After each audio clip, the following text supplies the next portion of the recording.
Dito sa may Laguna de Bay, matatagpuan itong largest lake. Ito po yung Talim Island. At dito naman, makikita nyo ang daming mga fish cage dahil karamihan ng mga hanapbuhay nila dito ay pangingisda. At isa sa picture natin ngayon, bakit unting-unting lumalabo ang tubig dito sa may Talim Island. Marami din kayong makikitang mga baklad dito. Ito yung ginagamit nila panghuli ng mga isda o ibang klase ng mga hayop. Ito ay inilalagay nila malayo sa dalampasigan o baybayin. Sa mga hindi pa nakapunta dito sa isla ng Binangonan at Cardona Rizal, sasakay palaki ng bangka simula dun sa Binangonan Port. At bago makarating dito sa Barangay Llanosa, mahigit 1 hour. Dito rin kasi matatagpuan itong Mount Tagapo na isang sikat na pinupuntahan ng mga mountain climbers. Dito tayo ngayon sa Anoso, dito sa may Binangonan Rizal. So yun guys, ito yung Inaris Multipurpose Covered Court kung saan marami dito. Usually ito mga pinupunta ng Hanosa, ito yung mga namamasyal dito. Lalo na pag mag-mountain climbing sila. Ito, yung mga bangka dito, ito yung papunta sila sa may port ng Binangonan Rizal. Picture natin ngayon kung bakit unting-unting lumalabo itong Laguna de Bay. Kumbaga nagiging tubig, matabang na siya. Marami din nagsasabi na nakukulang yung tubig alat niya. Tingnan nyo dito, di ba? Hindi nyo masyadong kita yung pinakailalim niya. So isa rin sa nakukos yan dahil sa mga burak na naiipon dyan sa ilalim. Ang Laguna de Bay kasi isa ito sa mga pinukunan nila ng isda. Dito yan. Karamihan dito mga naghanap buhay, yung mga mangingisda. So mag mountain climbing dito sa Mount Tagapo. Pwede kayong bumaba dito sa Anosa. Tapos I think mga 1 oras yata apaket dun sa tinatawag nila tsaka itong Mount Tagapo.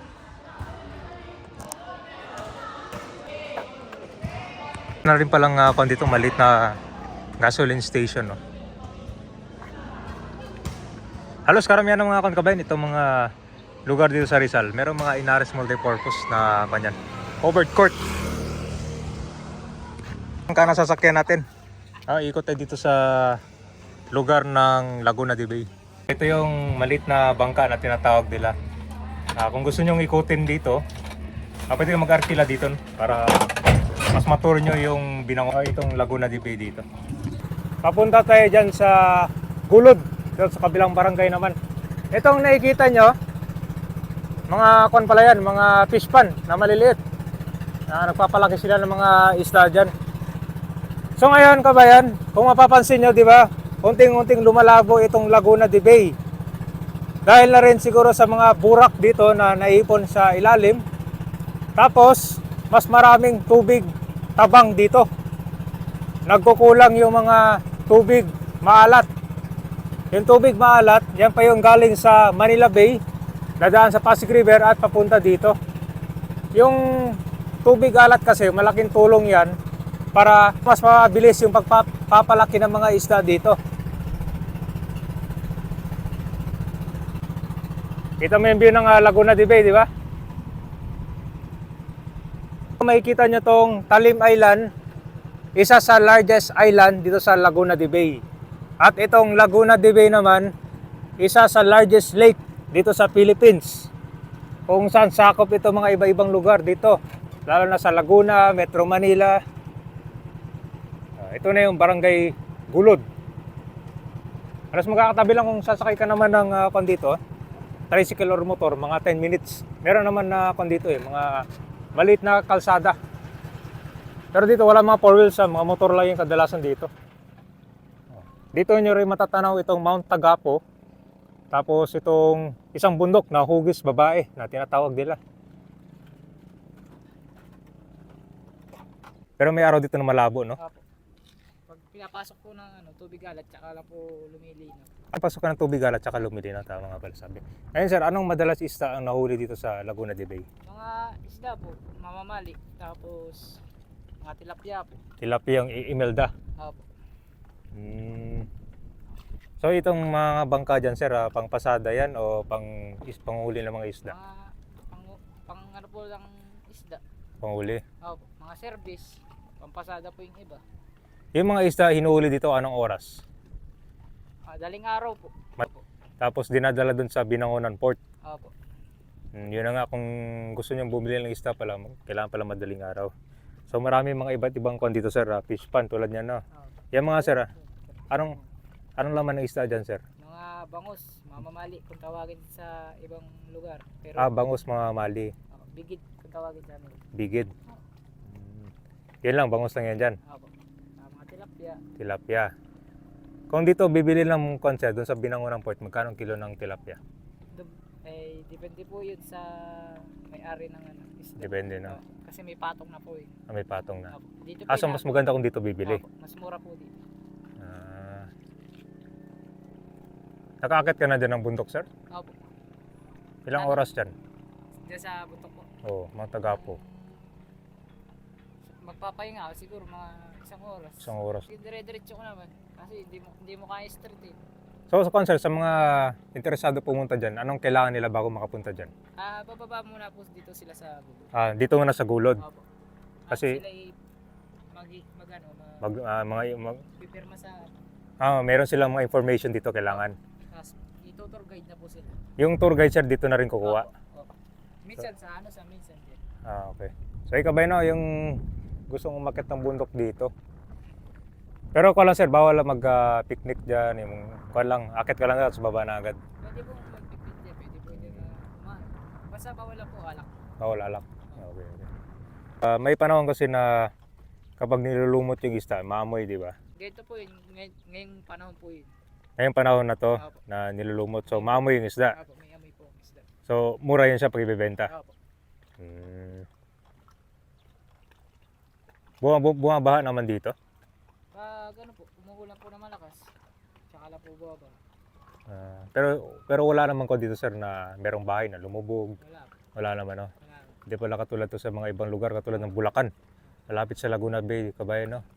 May mga isla doon na tumataas bawat taon. Dito kasi sa loob ng konton, Laguna Bay. Merong 40 barangays ang Binangonan, Rizal. 23 dun sa may mainland at dito sa may island naman ay mahigit 17. So napunta na natin yung Llanosa, Gulod, ang sunod naman ito ay Barangay Rayap. At kapag pupunta ka na dito sa dulo nitong Talim Island na ito malapit sa Talim Port, medyo malakas yung alon na dito. Ayon sa mga natanong ko, kaya malakas to dahil open space kasi dito. Wala na mga masyadong mga kabahayan. Puro mga bundok lang, tsaka yan. Kasi ito, papuntang ko na to siya sa Halahala, Rizal at malapit na rin ito sa Calamba, Laguna.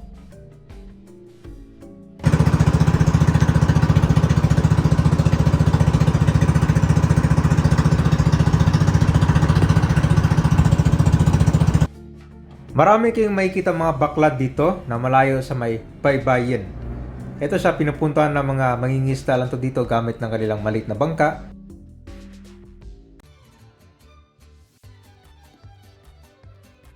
Sa mga nagtatanong pala kung gusto nyo magpumasyal dito, walang hotel or resort yata dito. Pero kung gusto nyo lang mag-unwind, gusto nyo mag-boat ride trip, yan, pwede nyong puntahan. So, ang masuggest ko na lugar yung Barangay Llanosa dahil malapit yun sa may Mount Tagapo. Pwede kayo mag-mountain climbing. Pwede rin dito sa may Gulod at itong Rayap. At marami pa naman mga ibang barangay dito. So, magtatanong lang kayo. Meron na rin palang ginagawang parang dike dito or mga steel sheet pile. At parang gumagawa sila ng daanan dito para makadaan yung mga motor or yung mga nakabike.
nila mga Gamit?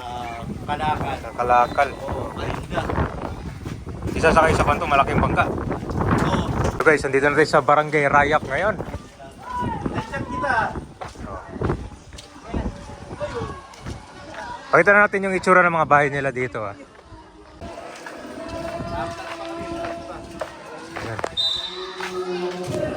Dito sa Rizal, sir, marami talaga mga inares, sir, no? Oo. Court center. Patang Rizal, puro inaris yan. Inares. So ito, sir, hindi lang pang basketball court to. Pang volleyball. Pang volleyball, oh. Pang events din. Dito ba yun? Dito pala yung bahay ni sir. Doon pa sa kabila pala yung isa na. Oo. Kapitan pala yun. Oh, ito yung real life scenes ito kabayan dito sa kanila isla. Eto, pabalik na tayo dun sa may Binango ng port. So kapag galing ka dun sa Barangay Rayap at pabalik na dun, ganito talaga malakas ang alon. Oh, pero yung mga bumibay kasi mga malalaking bangka dito, bihira lang. Parang once a day lang, kaya kung pupunta kayo dito, dapat pwede ring siguro kakausapin ng arkila ng bangka na lang. Oh, maganda yung mga tanawin dito. Oh, ito pagkalang tayo dun sa may Barangay Rayap, ito na. Kalmado na yung tubig ulit dito. So, nandito na tayo ngayon. Ngayon, kakarating lang natin galing doon sa Talim Island. Bali, may gitkuan pala yung mga 2 oras yung biyahe niyan. So, dito yung docking area ng mga bangka na sinakyan natin. Itong nakikita nyo pala, itong mga buhangin, merong mga bato dyan. Ito yung mga kinakarga sa bangka. Tapos doon, dadalhin doon sa Talim Island, gagamitin nila sa auto construction na purpose. So dito tayo nag-dock ng bangka, no? Pero yung sumakay tayo kanina nandyan, no? Ito yung tinatawag nilang Binangonan na port yan dyan.